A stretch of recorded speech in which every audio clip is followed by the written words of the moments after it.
Hello, my name's Stephen James of One Way Jesus Ministries.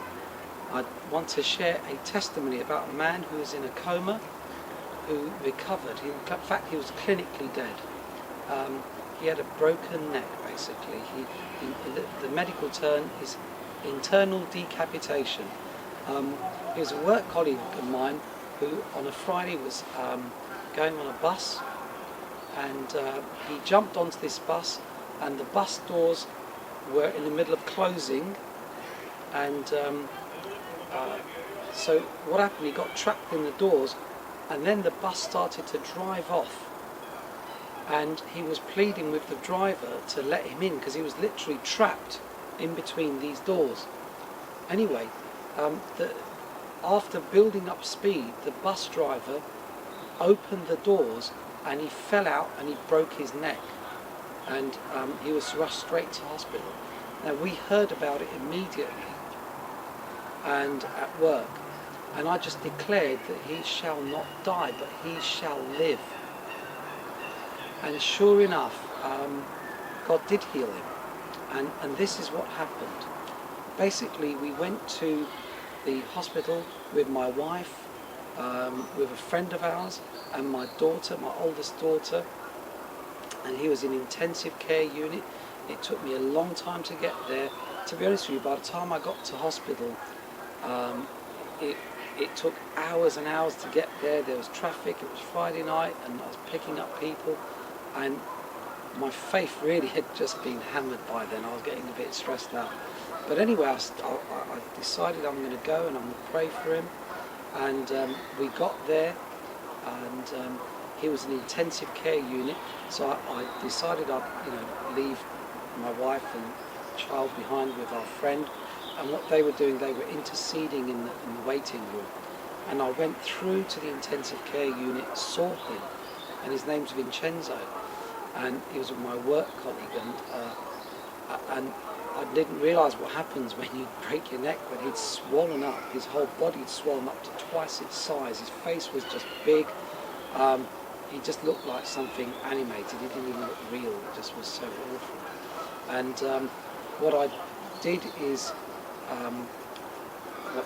before I did anything, I was greeted by a nurse who was on the other side of the bed, and she just said, "Oh, in 3 days we'll be switching the machine off, and there's no hope for him." And I thought to myself, thanks for the encouragement, But anyway, I wasn't going to listen to that, because I believed he would live. So anyway, I looked at the monitor. The monitor had flat line activity, completely flat line. There's no brain activity whatsoever. So anyway, I looked at him and I thought, well, you know what? The first thing to do is cast out the spirit of death. So I cast out the spirit of death, and nothing changed.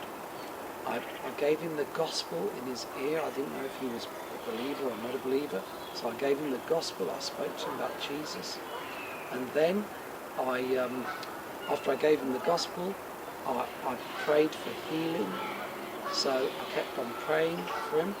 And I must be honest with you, when I left him, he looked exactly the same as when we walked in. He didn't look any better. He still looked bad. And but yeah, I believed that God would heal him. And so we went away, and sure enough, after 3 days, he had the machine turned off. But the good news was he continued to live, and his brain was still flat, but his body was functioning without brain activity whatsoever. Now, unbeknown to me, I discovered later that he was a Catholic. He was a Holy Ghost-filled Catholic man with a name like Vincenzo. You guessed, he was Italian. Anyway, in Italy, his friends heard about this, and they were just praying and praying and praying and interceding for his life. And in addition to that, they started to send tapes to the hospital to play. Now, bear in mind, his parents were not Christians. They were not saved. They were not godly. But his friends kept praying for him, and the interesting thing is, whenever they put tapes to play next to his bed in tongues. They were praying in tongues. Brain activity would start to occur. Now, in addition to this, I told my friend at work, who's a Pentecostal lady, and she said, right, we're going to pray for him every week at our home group. Every time we meet, we're going to pray for him. So now, there's lots of prayer going up for him. And I wish I could tell you that within a few weeks he was out of hospital, but the truth was, it took him 1.5 years to get out of hospital. But he did get out. And I think probably around 2.5 years later, he was no longer in the company, whatever. Obviously, he was not well enough. I went to visit him in his home because I wanted to see what a living dead man looked like, because he was technically dead. And I went and saw him, and he looked much better. He looked normal. The only condition he had was his eyes were not completely parallel. One was slightly off. His speech was slightly slurred, but it was improving all the time.